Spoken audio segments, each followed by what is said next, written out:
Halo, Assalamualaikum Bapak. Waalaikumsalam. Ini dimulai saja, Pak. Ya? Ini dimulai saja, Pak. Ya, dimulai saja ya. Baik, Pak. Terima kasih. Baik, teman-teman, karena waktu telah menunjukkan pukul 9, jadi alangkah baiknya kita mulai acara ini. Bismillahirrahmanirrahim. Assalamualaikum warahmatullahi wabarakatuh. Waalaikumsalam warahmatullahi wabarakatuh. Alhamdulillahirabbil alamin. Segala puji kita haturkan kehadirat Ilahi Robbi karena atas rahmat dan hidayahnya yang telah mempertemukan kita pada hari ini, tepatnya hari Sabtu tanggal 7 November 2020 dalam acara Pekanan Kuliah Duha Tetap Muka Daring Tutorial PAI DPU Universitas Pendidikan Indonesia semester ganjil 2020. Sholawat dan salam semoga senantiasa tercurah kepada baginda Rasulullah Shallallahu Alaihi Wasallam sebagai uswatun hasanah sepanjang masa, juga kepada keluarga, sahabat, dan pengikutnya hingga akhir zaman.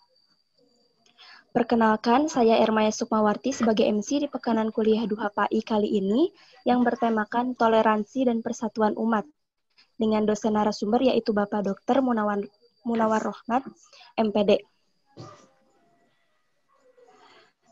Selanjutnya, sebelum dimulai Pekanan Kuliah Duha PAI ini akan ada jargon khusus tutorial PAI. Nah, sebelumnya diaktifkan dulu mic-nya dan ikuti jika saya bilang tutorial, maka teman-teman jawab cerdas, ikhlas, istiqomah, Allahu Akbar. Bisa dipahami teman-teman? Bisa. Nah, boleh kita praktekkan ya. Bismillah. Tutorial. Cerdas, ikhlas, istiqomah. Allahu Akbar. Alhamdulillah, tapi mungkin kurang semangat ya teman-teman. Kita coba praktekkan satu kali lagi ya, yang kompak ya. Bismillahirrahmanirrahim. Tutorial. Cerdas, istiqomah. Allahu Akbar. Alhamdulillah, terima kasih. Terlihat pesertanya sudah semangat untuk mengikuti pekanan hari ini. Nah, selanjutnya mari kita simak pematerian mengenai toleransi dan persatuan umat oleh dosen narasumber kita yaitu Bapak Dr. Munawar Rohmat, MPD, dipersilahkan. Maaf sebelumnya Ya. Bapak, share screen-nya dari Bapak atau? Oh, Bapak kirimkan dulu ya. Dari Bapak saja. kirimkan dulu ya. Dari Bapak bisa nggak? Bisa, dari Pak. Bapak. Oh, bisa ya. Bisa. Oh iya, dari Bapak ya. Ya. Ya. Ya, kita mulai saja ya. Auzubillahiminasyaitonirrajim. Bismillahirrahmanirrahim. Alhamdulillahirabbil alamin. Allahumma sholli ala Muhammad wa ali Muhammad. Allahumma ya muqallibal qulub, sabit qulubana ala dinik. Allahumma aftah qulubana kafuthil arifin wa nawwir qulubana bihidayatil yakin. Assalamualaikum warahmatullahi wabarakatuh. Waalaikumsalam warahmatullahi wabarakatuh. Ya, ke kuliah duha ya, kuliah duha pagi ini temanya toleransi beragama dan persatuan umat ya. Toleransi beragama dan persatuan umat. Sudah terbaca belum PPT-nya? Sudah muncul belum? Belum, Bapak. Belum, Oh, Bapak. Udah ada. Siap, sudah, Pak. Sudah ada ya? Iya, alhamdulillah ya. Ya, toleransi beragama kita akan mencari akar intoleransi dan radikalisme beragama. Mencari akarnya di mana gitu kan. Nah, jadi tutorial pekanan kelima ini ya, pekanan kelima. Toleransi agama dan persatuan umat, mencari akar intoleransi dan radikalisme beragama. Nah, mari kita ini cari dulu ya. Mari kita kaji dulu sejauh mana urgensi toleransi beragama. Apakah toleransi beragama itu penting atau tidak penting? Penting atau setengah penting gitu kan. Apakah toleransi beragama itu ajaran Islam atau ajaran bukan Islam gitu kan. Nah, mari kita kaji ya. Bapak ingin menegaskan bahwa toleransi beragama itu adalah ajaran Islam ya, ajaran Islam, dan orang Islam harus toleran, bahkan wajib ya, wajib toleran. Harus toleran. Tidak boleh intoleran. Terlebih-lebih tidak boleh radikal beragama, tidak boleh. Kenapa? Nah, ini dasar berpikirnya nih ya, dasar berpikirnya. Yang pertama, Islam itu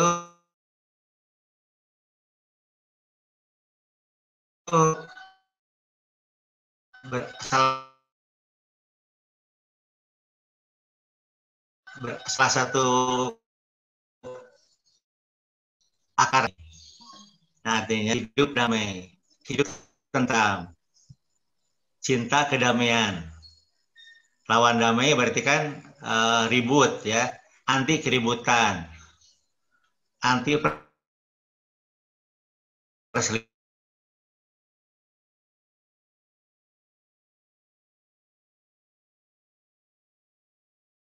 Salama, salama itu damai, tentram. Long, dada lebar, itu Islam ya. Jadi kalau membuat hati sempit, dada sempit, itu bukan Islam, bukan ya. Yang kedua, agama itu, adin ya, adin, agama adalah kesadaran dalam hati. Agama itu kesadaran. Sadar itu tumbuh dari dirinya sendiri. Agama itu muncul, tumbuh, dan berkembang dari dalam dirinya sendiri, dari dadanya sendiri, dari hatinya sendiri. Beragama bisa diikhtiarkan. Nah, bisa diikhtiarkan memang bisa ya, bisa diusahakan melalui pendidikan. Pendidikan, dakwah gitu kan, mulai dakwah.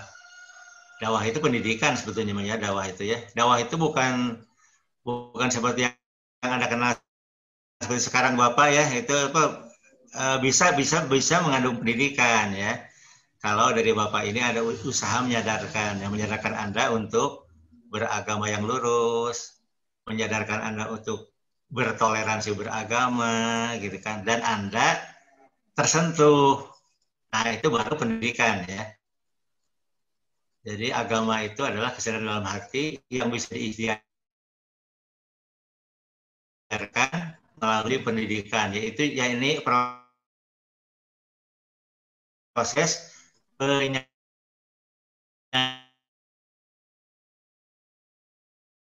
itu tidak bisa ada kekerasan, tidak bisa ya. Dengan misalnya supaya orang membenci ya, orang supaya membenci agama Islam misalnya, terus dijelek-jelekan Islam, orang tidak akan berubah. Kalau orang sudah kokoh dengan Islamnya, tidak akan berubah sama sekali. Tidak akan, jadi nggak bisa dipaksakan. Jangankan kepada orang lain, kepada anak istri pun agama tidak bisa dipaksakan. Mari kita lihat para nabi ya. Para nabi itu banyak keluarganya yang kafir, istrinya kafir, anaknya kafir, pamannya kafir.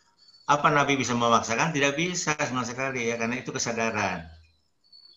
Nah, itu contoh ya. Jadi Nabi saja tidak bisa. Nah, yang ketiga ya,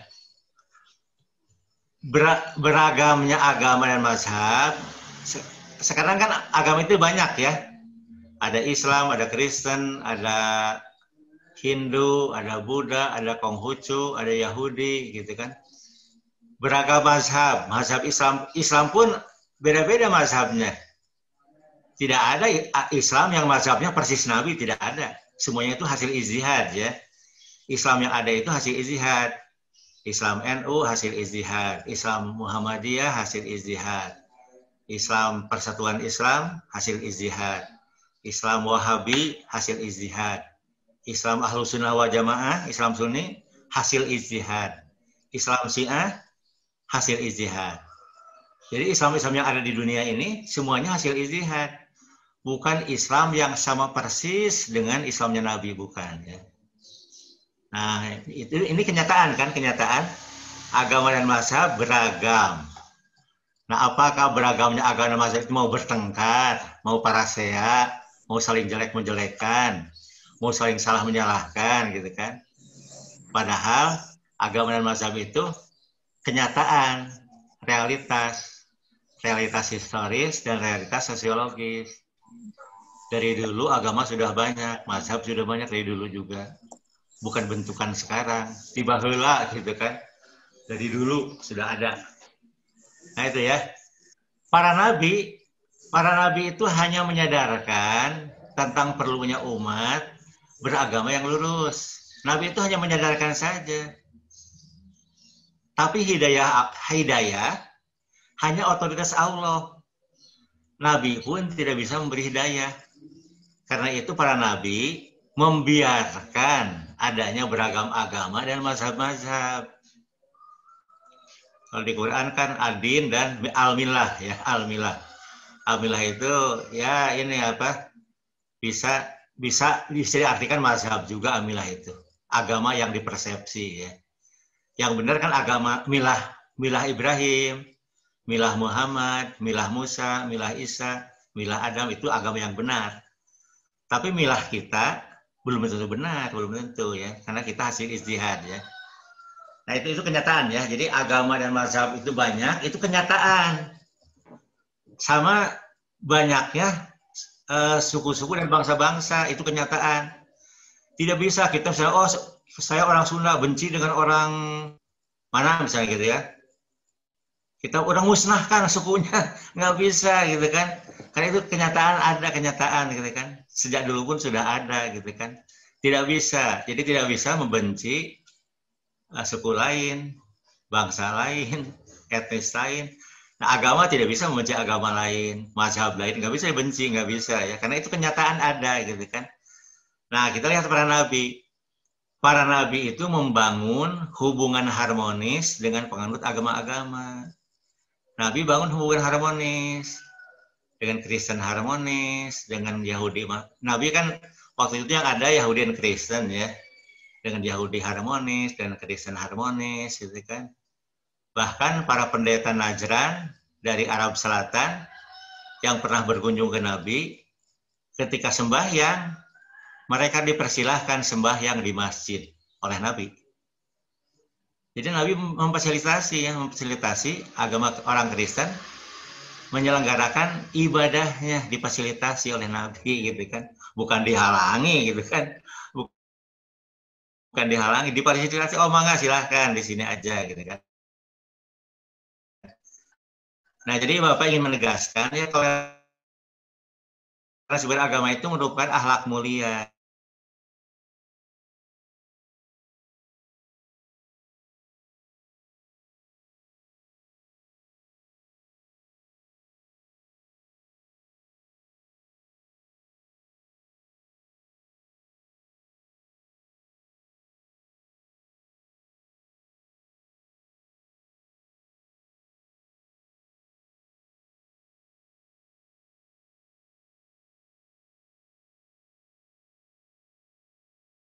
Mendalik ya, ngeri sekali. Jadi menuduh kafir itu, menuduh kafir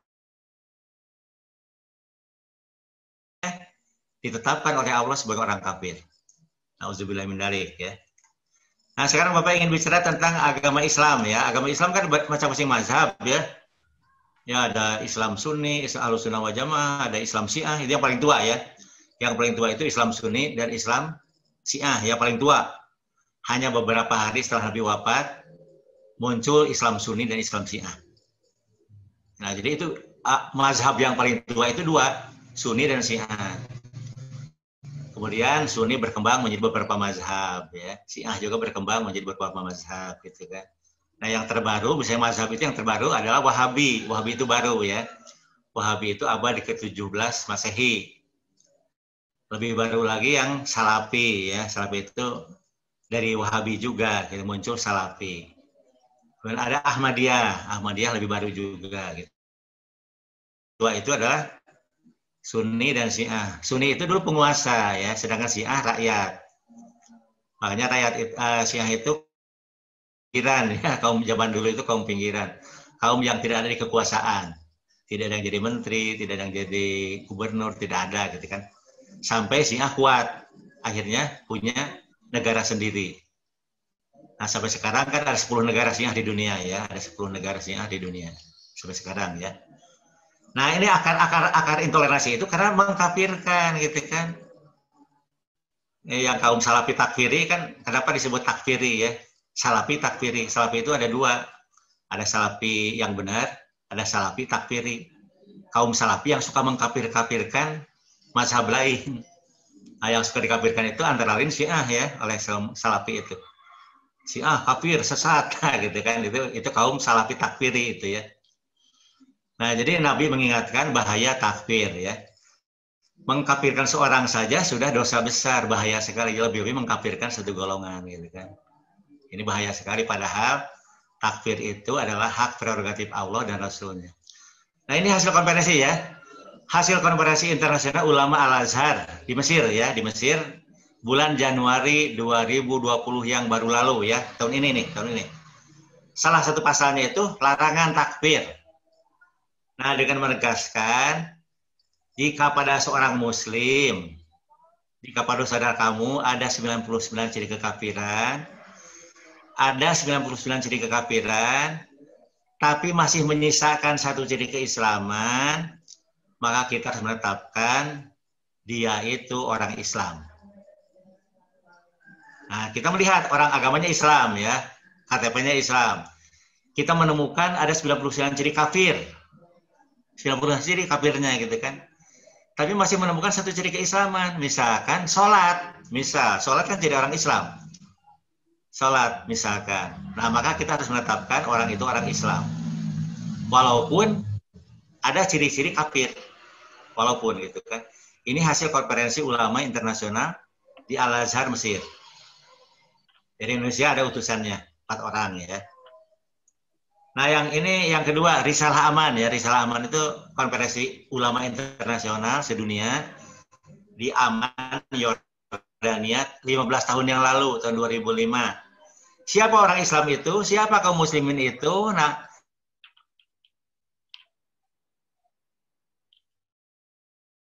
pengikut 4 mazhab. Mazhab Hanafi, Syafi'i, Maliki, dan Hambali. Nah, itu orang Islam. Yang kedua, orang Islam itu ialah orang Islam Syiah. Nah, Syiah itu Islam. Menurut Risalah Aman ya. Yakni Syiah Ja'fariyah dan Syiah Zaidiyah. Syiah kan banyak kan, tapi yang disebut Islam itu adalah Syiah Ja'fariyah dan Syiah Zaidiyah. Nah, yang berikutnya adalah tasawuf asli. Tasawuf asli itu tasawuf yang tasawuf Qur'ani ya, berbasis Quran. Kalau di Indonesia tarekat ya, tarekat-tarekat. Di Indonesia tarekat banyak kan, ada tarekat. Di Jawa Barat misalnya ada tarekat Qadariyah wa Naqsabandiyah gitu kan. Ada tarekat Tarekat Wahidiyah. Ada tarekat Tijaniyah,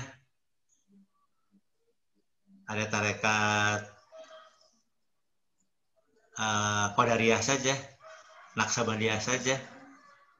Ada 44 tarekat di Indonesia ya. Ada tarekat Syatariyah, gitu kan. Nah, itu Islam, itu orang Islam. Tapi tasawuf asli. Kalau tasawuf palsu disebut bukan Islam. Tasawuf palsu itu apa? Tanah sholat gitu. Enggak sholat gitu, tasawuf palsu itu ya, seenaknya lah gitu, tidak mengikuti Islam gitu kan. Nah ya, terus salafi yang benar, karena ada salafi yang salah. Salafi yang salah itu salafi yang takfiri, salafi yang suka mengkafir-kafirkan golongan Islam lainnya. Nah, itu yang bukan Islam menurut Risalah Aman ya, menurut Risalah Aman. Nah, kita masuk lagi ke ini nih. Nah, karakter orang kafir. Nah, siapa kafir dalam Al-Quran itu? Apa orang Kristen kafir? Apa orang Yahudi kafir? Apa orang Hindu kafir?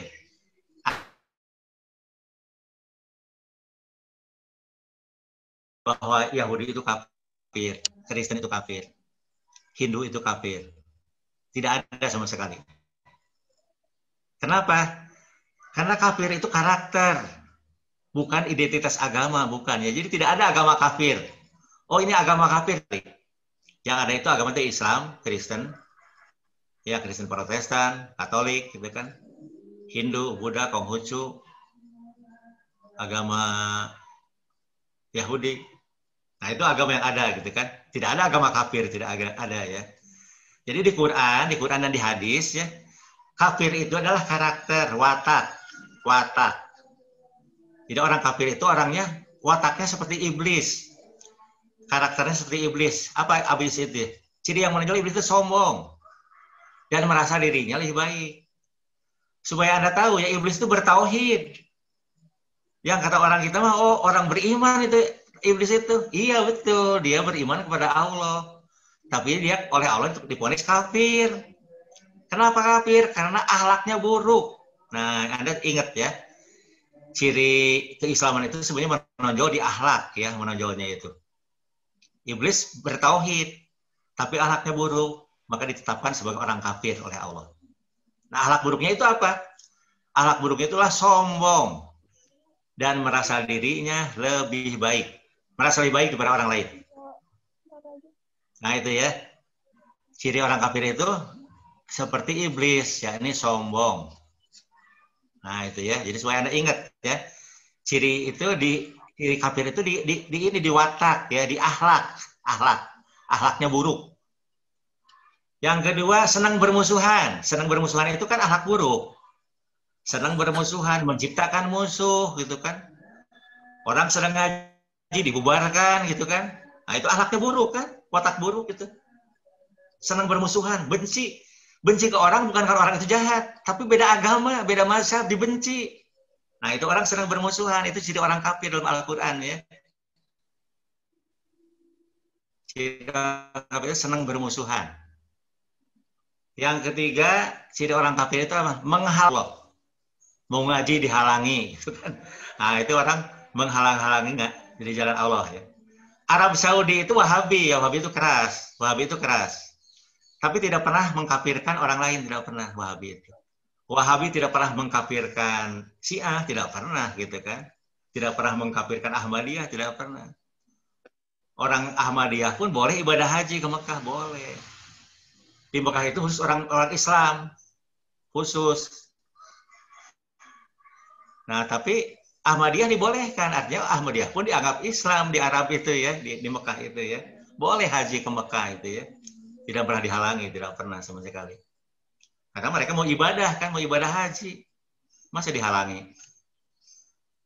Nah, ciri kafir yang keempat itu kokoh dalam kekafirannya. Orang kafir itu kokoh, kekeh dengan kekafiran. Tidak pernah berdakwah kepada orang kafir. Anda catat ya, Nabi tidak pernah berdakwah ke orang kafir, nggak pernah. Nabi hanya berdakwah kepada orang-orang. Jadi non-muslim itu bukan kafir, bukan ya non-muslim itu. Coba Anda ini kan diingat-ingat ya. Ketika Nabi Muhammad menjadi Rasul, ditugaskan berdakwah oleh Allah, yang beragama Islam hanya seorang, yaitu Nabi Muhammad saja. Bukan. Sayyidina Ali, agamanya bukan Islam. Abu Bakar Siddiq, agamanya bukan Islam. Kafir, bukan. Orang kafir nggak pernah didakwahi, nggak pernah oleh Nabi itu. Apakah Fir'aun didakwahi oleh Nabi Musa? Nabi Musa dan Nabi Harun tidak pernah berdakwah ke Fir'aun. Karena Fir'aun sudah jelas kekafirannya. Sudah jelas. Karena sudah jelas tidak didakwahi. Nah gitu ya, jadi supaya Anda ingat ya. Jadi tidak ada agama kafir. Jadi orang Kristen bukan orang kafir, bukan. Orang Kristen ya orang Kristen saja. Orang Hindu ya orang Hindu saja. Orang Cina, orang Konghucu ya orang Konghucu saja. Jangan disebut orang kafir, jangan ya. Orang kafir itu berhubungan karakternya seperti iblis karakternya. Nah itu orang kafir. Walaupun agamanya Islam, kalau karakternya seperti iblis ya orang kafir. Nah itu ya. Jadi kafir lebih merujuk karakter, bukan identitas agama. Ya, sekarang karakter orang beriman dalam Al-Quran. Watak orang beriman. Nah, lagi ini beriman itu karakter, bukan agama. Tidak ada agama iman. Tidak ada yang ada agama Islam atau agama Kristen gitu kan. Nah, jadi iman itu karakter, beriman itu karakter, bukan identitas agama. Nah, apa ciri orang beriman? Ciri orang beriman yang paling utama adalah memiliki karakter, memiliki watak seperti malaikat. Watak malaikat itu sujud. Sujud itu simbol merendahkan diri. Merendahkan diri di hadapan Nabi, di hadapan Rasul.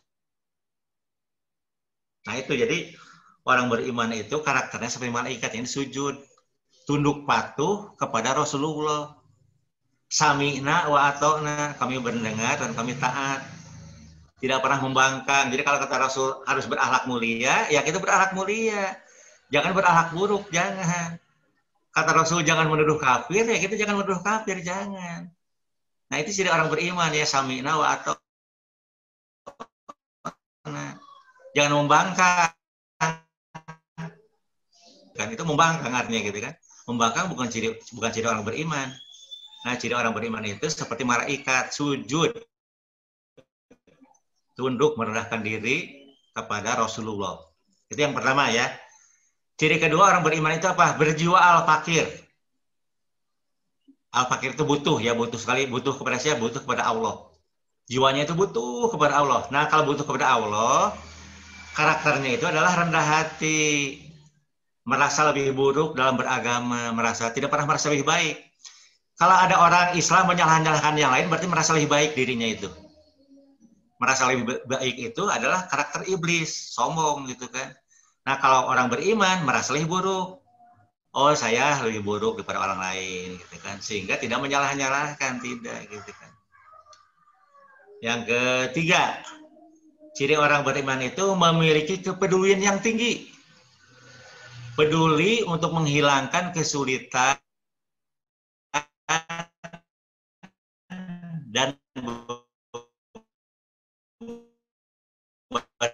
beban manusia dibuat aman. Jangan sampai orang ngaji dibubarkan, tidak aman kan? Menciptakan kerusuhan, itu kan menciptakan kegelisahan. Nah, orang beriman itu ciri-cirinya peduli menghilangkan kesulitan. Beriman itu cirinya banyak ya. Ini yang baru, yang inti-inti lah Bapak gitu kan.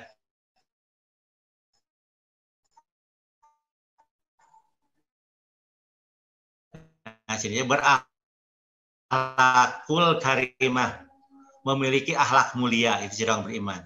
Tidak senang gitu kan. Membantu orang yang susah, bukan malahan dibuat susah ya, bukan. Membantu mengamankan orang, bukan dibuat tidak aman, bukan gitu kan. Nah, itu harus ciri-ciri orang beriman ya. Jadi beriman itu merujuk karakter, merujuk watak ya, bukan identitas agama. Oke, terusin lagi ya, terusin lagi. Nah, ini Bapak ingin menyebutkan ini. Ini kan orang Salafi takfiri ya. Salafi takfiri itu suka mengkafir-kafirkan orang Syiah, Ahmadiyah dikafir-kafirkan ya. Nah, Bapak ingin menegaskan ini apa? Hasil konferensi ulama Al-Azhar di Mesir ya. Jika pada orang itu ada 99 ciri kekafiran, masih ada satu ciri keislaman, maka harus ditetapkan orang itu orang Islam. Nah, sekarang Bapak ingin menegaskan bahwa Sunni Syiah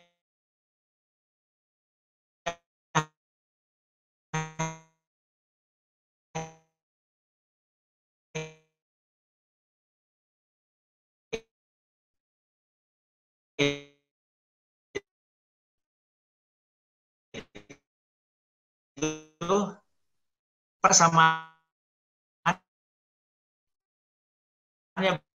banyak. Oh, ini mah hebat, orangnya agamanya Hindu tapi hebat sekali. Hebat di pabrik rokok hebat sekali. Ya dia paling layak jadi pemimpin, jadi manajer ya, jadi direktur paling layak gitu kan. Di sekolah yang paling bagus orang Kristen, ya dia paling layak jadi kepala sekolah gitu kan. Oh, di satu provinsi yang paling bagus orang Cina. Yang ini yang jujur orangnya itu baik sekali gitu kan. Pintar memimpin. Ya dia yang paling layak jadi pimpinan gitu kan. Itu ciri-ciri orang hidup rukun ya. Hidup rukun itu ya akur saja, akur, damai gitu ya. Agama itu untuk kepentingan agama ya. Tapi ketika kita memilih ketua majelis ulama, ya harus orang Islam ya. Memilih ketua DKM, harus orang Islam gitu kan. Nah, yang ketiga, kokoh dengan keyakinan agamanya. Kalau kita Islam, kokoh dengan Islamnya. Kita orang Muhammadiyah, kokoh dengan Muhammadiyahnya. Tapi terus ya, ciri orang toleran itu terus mencari ya. Kokoh kita saat ini saya kokoh dengan saya itu orang NU, saya kokoh dengan ya silahkan, itu ciri orang toleran ya, kokoh tapi terus mencari agama yang lurus. Yang keempat, memahami pokok-pokok agama lain, memahami pokok-pokok mazhab lain secara benar agar tidak terjadi gagal paham. Kalau gagal paham kan terjadi apa? Prasangka ya, prasangka negatif. Nah, supaya tidak terjadi prasangka negatif, maka harus pahami yang benar ya, pahami yang benar. Jangan sampai salah memahami. Nah, supaya pahamnya benar, maka harus bertanya kepada ahlinya. Jadi kalau tentang Kristen ya harus tanya ke ahli Kristen, siapa pendeta ya. cari di blog-blog Kristen gitu kan. Kalau Hindu ya cari kepada ahli Hindu, jangan ke yang anti Hindu, jangan ya. Kalau ingin paham Syiah, ya tanya kepada orang Syiah yang ahlinya, bukan tanya kepada yang anti Syiah. Ya kalau yang anti pasti nggak goreng kan, aja jelekan ya. Nah jadi kita pahami pokok ajaran agama lain, mazhab lain secara benar agar tidak terjadi gagal paham gitu kan. Sekarang ada kesempatan tanya jawab ya. Jadi sementara sekian dulu aja. Saya Bapak kembalikan kepada MC ya, kepada MC. Assalamualaikum warahmatullahi wabarakatuh. Mangga siapa? Riana ya, siapa? Siapa Ermaya? Ya Ermaya punten, punten. Ermaya mun mangga. Ya, alhamdulillah terima kasih banyak kepada Bapak Munawar Rahmat yang telah menyampaikan materi yang sangat luar biasa mengenai Islam dan kebangsaan. Nah, selanjutnya dipersilahkan kepada peserta yang ingin bertanya mengenai pematerian yang telah disampaikan tadi. Dipersilahkan untuk raise hand.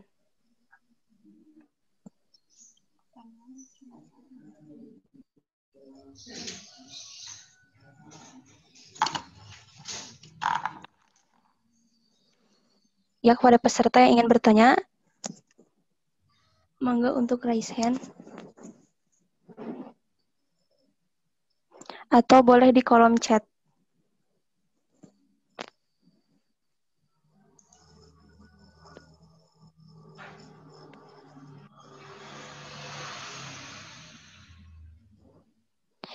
Boleh kepada Gus Dian Palah untuk mengajukan pertanyaannya.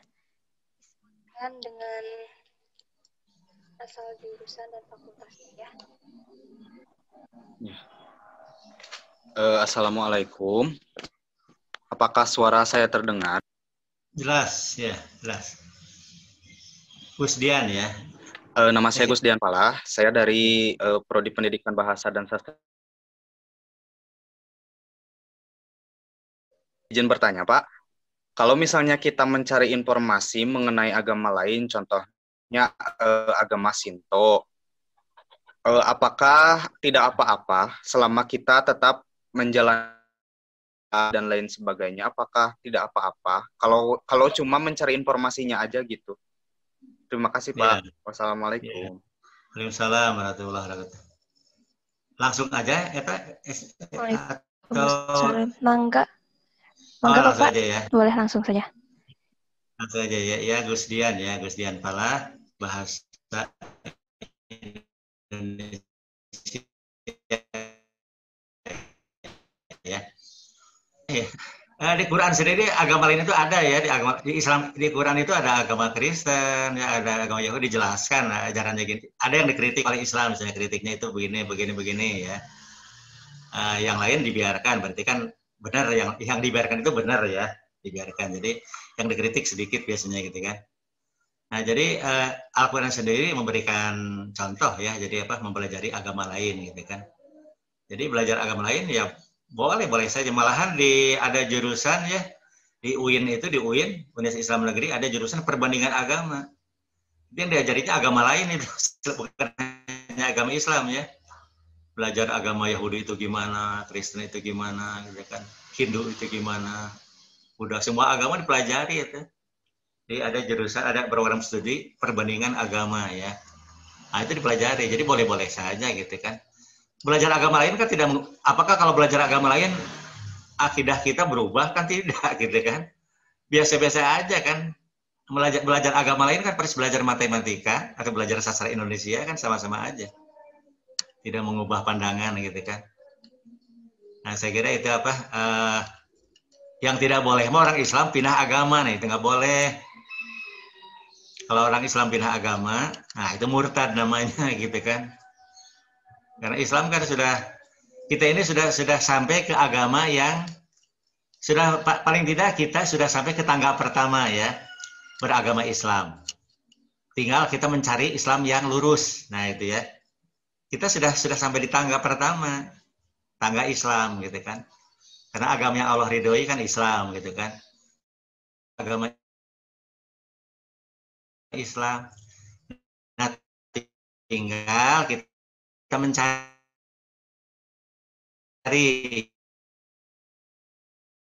ya, karena kata Nabi ya. Nah, kita tinggal mencari Islam yang satu golongan yang bakal masuk surga gitu kan.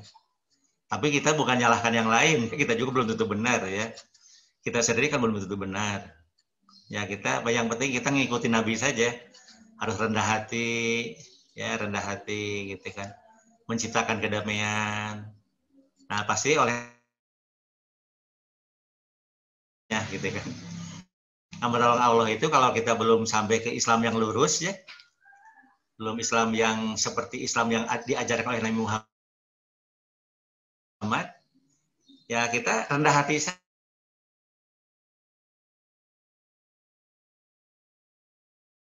Jadi kita sudah alhamdulillah sudah di tangga pertama gitu kan.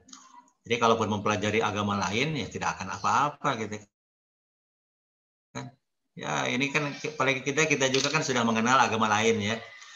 Walaupun salah kan gitu kan. Kita sering salah ya. Kristen itu Tuhannya 3 gitu kan. Nah, salah memahami. Orang Kristen tidak berkata begitu, tidak gitu kan. Kita salah paham gitu kan. Gagal paham gitu ini ya. Oh, Hindu dewanya 3 gitu kan. Gagal paham, bukan gitu, bukan. Harus tanya gitu kan. Tanya ke ahlinya. Apa gitu? Enggak. Hindu Tuhannya 1. Sama dengan Islam. Tuhannya Maha Esa. Jadi istilah Tuhan bagi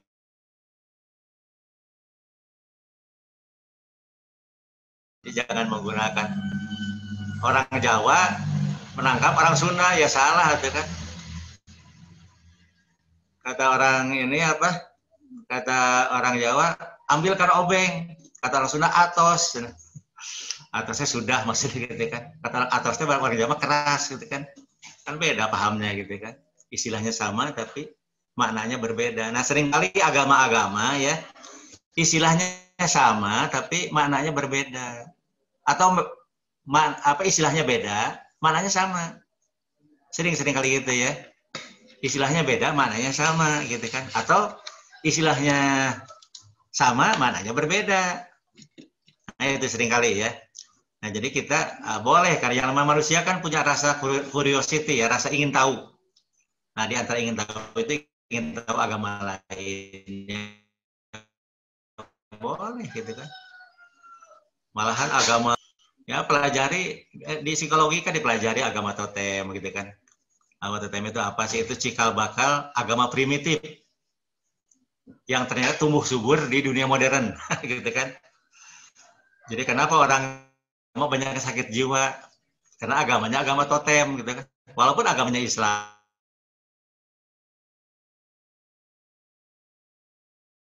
Ternyata totem masih kuat gitu kan. Terbawa-bawa. Islamnya tidak asli gitu kan. Kristennya tidak asli. Itu selalu itu, agama primitif. Agama dinamisme. Dinamisme, terbawa-bawa dinamisme gitu kan. Agama-agama itu terbawa-bawa gitu kan. Nah, itu di dalam psikologi ada itu. Orang sakit jiwa itu karena agama totem masih terbawa-bawa gitu kan.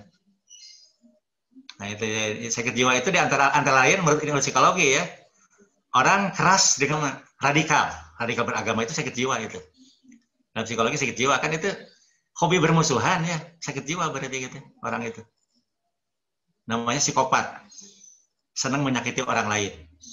Nah, itu sakit jiwa namanya. Nah, jadi kepada itu ya apa?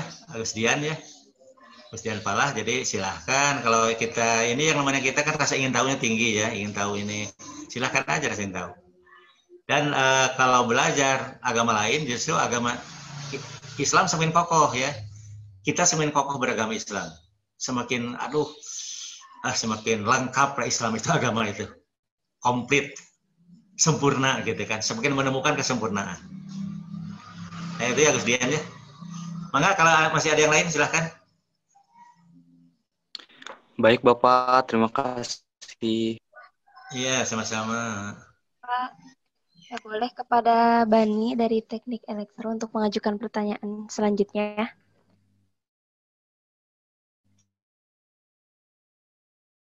Ya, mengenai poin tadi kan ada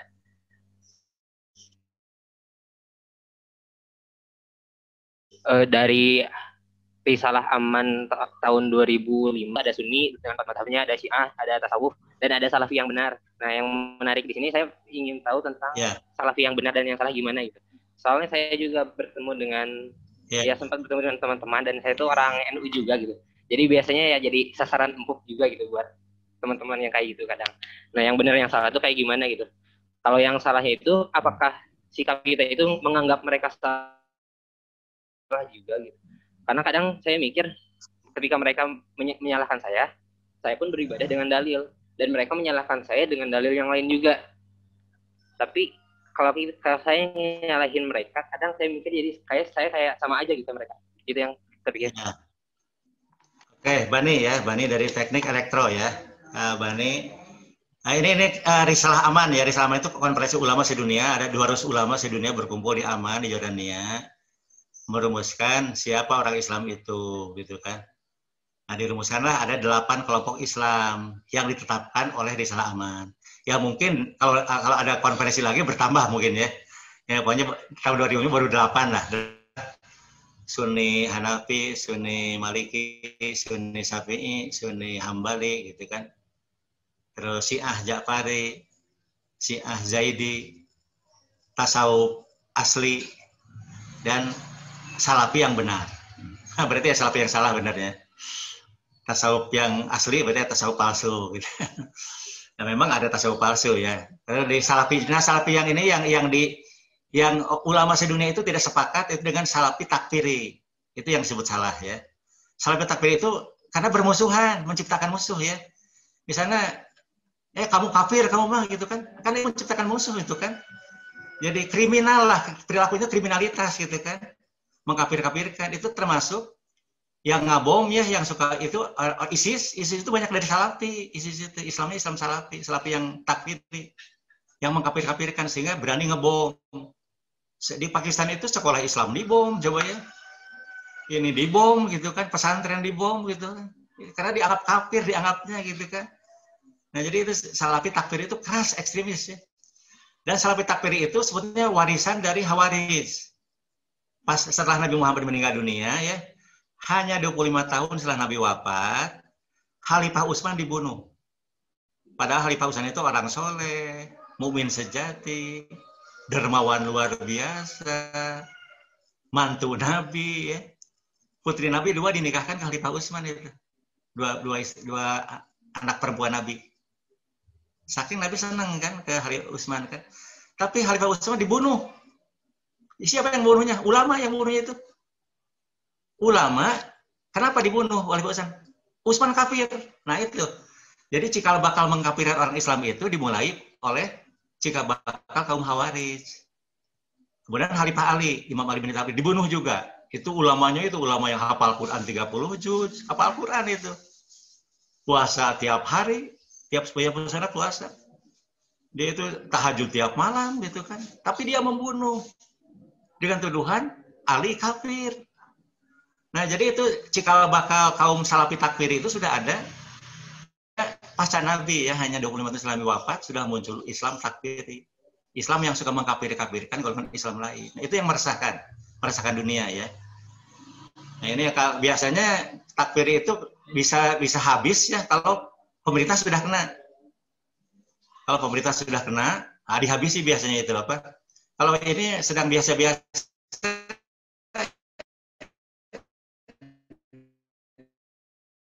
di Mesir juga gelisah. Mesir sudah merasa reward menyatu dengan politik, menyatu sekali. Wah, lebih berat itu kalau sudah itu. Nah, jadi itu yang ciri-ciri yang salah itu yang takfiri, mengkafir-kafirkan. Padahal ini Arab Saudi saja yang Wahabi ya. Arab Saudi Wahabi. Wahabi itu keras. Tapi Arab Saudi menetapkan ya, majelis ulamanya itu bahwa takfir adalah hukum syariat yang hanya boleh diputuskan oleh Allah dan Rasulnya. Orang selain Allah dan Rasulnya tidak boleh menuduh seseorang kafir. Itu Arab Saudi yang Wahabi ya, Wahabi itu keras. Tapi tidak boleh, kalau membid'ahkan boleh lah gitu kan, kalau bagi Arab Saudi kan boleh membid'ahkan. orang mau ziarah kubur ke makam Nabi dihalangi, dilarang gitu kan. Tapi kalau mengkafirkan melarang sama sekali, nggak boleh sama sekali gitu kan. Nah itu jadi Salafi itu paling aktif ya, Salafi takfir itu sejak zaman dulu paling aktif, dakwah di mana-mana itu paling ngajak orang gitu ya. Dan biasanya kalau mahasiswa tingkat 1 sasarannya itu, tingkat 1, tingkat 2 sasaran dakwah kaum Salafi takfiri. Gabung dengan Salafi takfiri supaya mengkafir-kafirkan orang lain gitu kan. Nah, jadi kita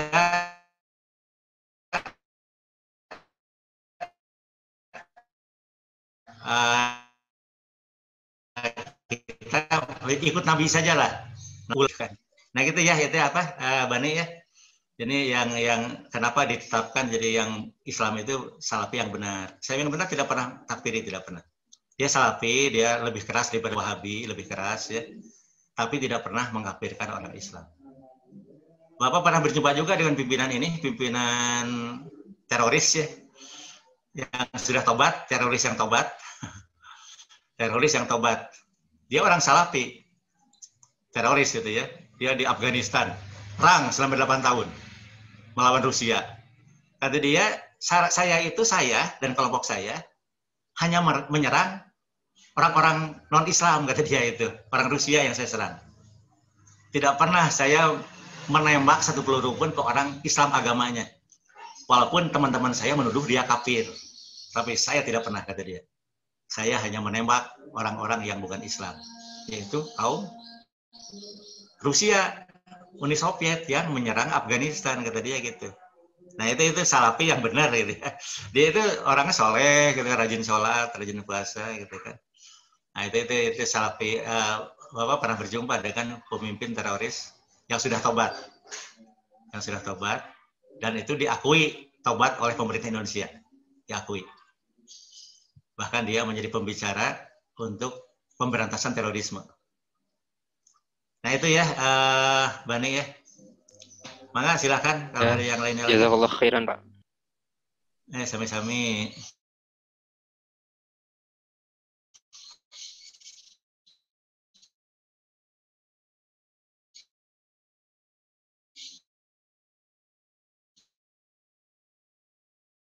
Ya, soalnya tadi chatnya hilang, sinyalnya kurang stabil, mohon maaf.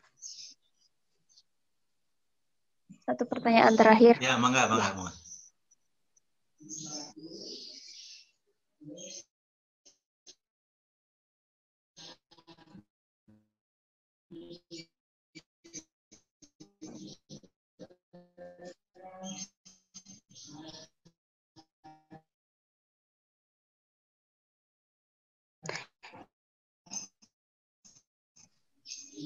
Kepada dia. Assalamualaikum warahmatullahi wabarakatuh. Perkenalkan, saya Dianti.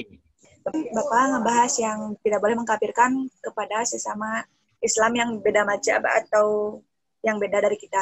Tapi ini saya akan bertanya tentang bahwa kita selaku umat muslim menganggap orang-orang non-Islam itu kafir, apakah itu berdosa? Karena saya melihat dari dakwah dai-dai internasional bahwa sebutan kafir itu bukan hujatan, tapi memang di dalam Islam orang yang tidak beriman kepada Allah Subhanahu wa taala itu disebut kafir. Tapi tidak menuduhkan langsung, "Hei, kamu kafir," ke nonisnya, tapi ketika nonis bertanya, "Mengapa kalian sebut saya kafir?" Nah, saya menjelaskan, "Ya, saya menyebut kalian kafir gara-gara kalian tidak beriman kepada Allah." Tapi itu bukan sebuah hujatan, jadi kitanya tidak menghujat pada nonisnya tuh. Cuman hanya memberitahu. Itu bagaimana, Pak? Ya, Dianti ya. Ya, Dianti itu menghujat, itu menghujat. Menghujat itu kamu itu ajar agama kafir. Kamu tidak beriman kepada Allah. Tahu dari mana? Dia tidak beriman kepada Allah. Tahu dari mana? Nah, kita kan nggak tahu. Iman kan masalah hati. Ya, iblis itu beriman kepada Allah tapi kafir. Iblis beriman kepada Allah tapi kafir. Tahajud tiap malam, puasa sunat terus-terusan, sedekah tiap hari.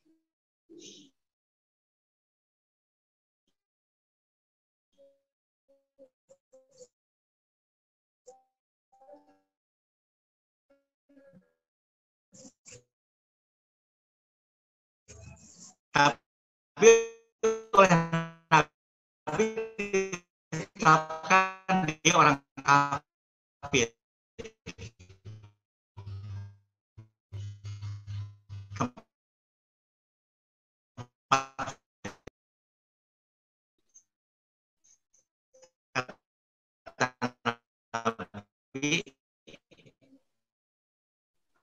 Allah menempatkan orang itu di neraka.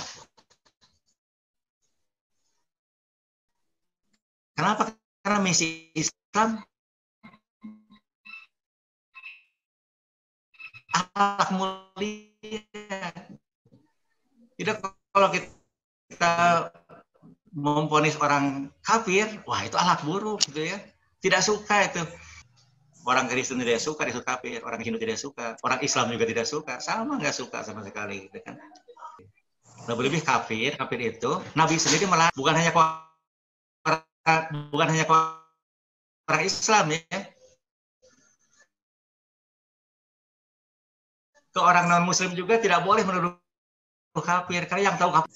Jadi jangan dianggap agama orang tidak akan mati. Itu Allah. Kalau orang Kristen menyebut Allah itu bukan hanya kepada Allah, bukan hanya Allah itu menyebut kepada Allah Roh Kudus. Sebenarnya disebut orang Kristen menyebut Tuhan Bapa, Tuhan Anak, Tuhan Roh Kudus. Tapi bukan Tuhan pencipta. Tuhan pencipta alam semesta yang disembah itu hanya satu, yaitu Tuhan Bapa, istilah Kristen ya, tahu ya, hatinya nggak tahu karena iman itu menyangkut hati, bukan lisan. Walaupun lisannya kafir, saya di Mesir menetapkan jika ada 99 ciri kekafiran, ciri ya, bukan orang kafir, ada ciri kekafiran, tapi masih ada satu ciri keislaman, kita harus memvonis orang itu orang Islam. Boleh menuduh orang kafir, tidak boleh ya. Orang salibut takfir itu kafir. Kenapa? Hobi bermusuhan. Hobi bermusuhan ciri orang kafir. Iya, itu baru ada satu ciri orang kafir. Ya. Tapi kita tidak boleh menuduh kafir, nggak boleh. Ya, dia orang Islam sama dengan kita. Ya. Orang kalau menurut Bapak ya, menurut salibut takfir juga Islam menurut Bapak ya. Tapi Risalah Aman baru menetapkan 8 Risalah Aman ya. Nah, jadi itu apa? Kita jangan menduga-duga agama lain, jangan ya. Lebih kita nggak menguasai juga gitu kan. Kita yang bagus itu nonis aja, non Islam gitu kan. Lebih enak. Mereka juga tidak tersinggung. Tapi kalau itu kafir, merusak hubungan sosial. Hubungan jadi tidak harmonis ya. Padahal ajaran Islam itu menciptakan hubungan harmonis, damai gitu kan. Yang kedua, kafir itu otoritas Allah. Hanya Allah yang berhak menetapkan seorang kafir atau mukmin. Kita lebih husnuzon saja, husnuzon ya. Berbaik sangka. Dan ulama, Anda supaya Anda tahu ya, supaya Dianti supaya tahu ya. Banyak ulama yang mengatakan si A ahli surga, padahal agamanya Kristen. Di Indonesia banyak ulama itu. Oh, itu Bunda Teresa itu ahli surga itu. Padahal agamanya Kristen. Ahli surga itu Bunda Teresa. Descartes ya, filosof Prancis. Oh, itu orang ahli surga itu. Nah, itu ulama sedunia banyak yang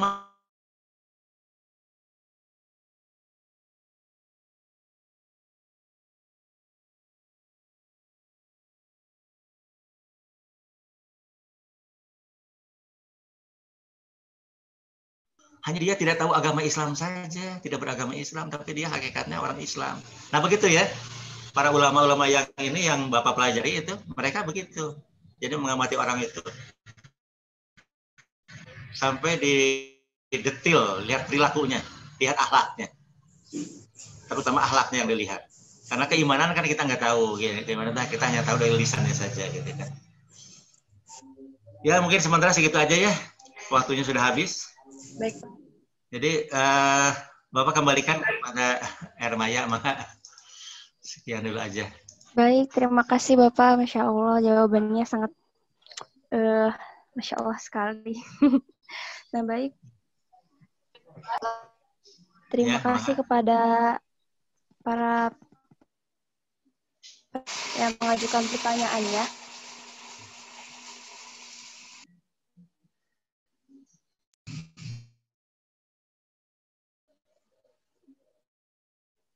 Ya. Ya. Mangga ditutup aja ya, ditutup oleh Erbaya ya. Ya baik, terima kasih Bapak. Izinkan saya untuk menarik kesimpulan dari penjelasan yang tadi telah disampaikan. Jadi toleransi beragama itu adalah ajaran Islam yang merupakan akhlak mulia. Dan akhlak mulia itu adalah ajaran dari Nabi Rasulullah SAW. Dan akar dari intoleransi itu adalah kafir. Dan bahaya mengkafirkan orang lain adalah dosa besar. Kafir itu lebih merujuk kepada karakter bukan identitas. Begitu juga dengan orang beriman itu merujuk kepada karakter. Nah, toleransi beragama itu adalah menerima keberadaan agama lain, hidup rukun dengan penganut agama lain, pokoknya agama kita harus mencari agama yang lurus dan memahami pokok-pokok ajaran agama atau mazhab lain secara benar. Mungkin seperti itu yang bisa saya sampaikan untuk menarik cara itu untuk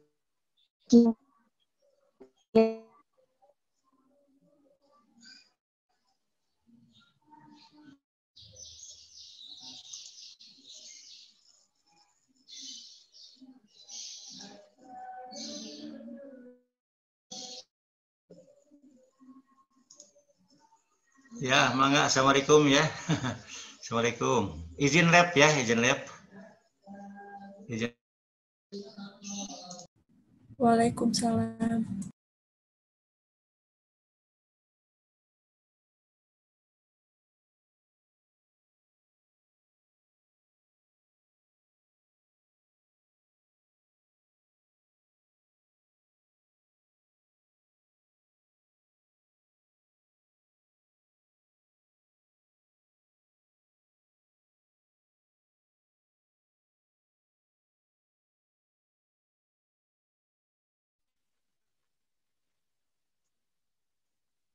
Teman-teman, maaf, sinyal saya kurang stabil.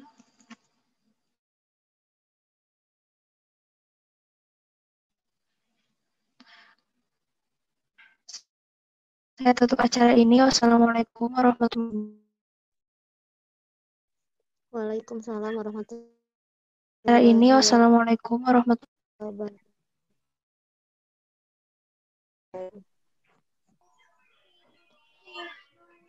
Oh iya, sedikit informasi juga kepada teman-teman. Jadi, akan ada perekrutan pengurus tutorial. Nah, untuk infonya boleh dicek di IG tutorialnya ya. Teman-teman, mungkin ada yang berminat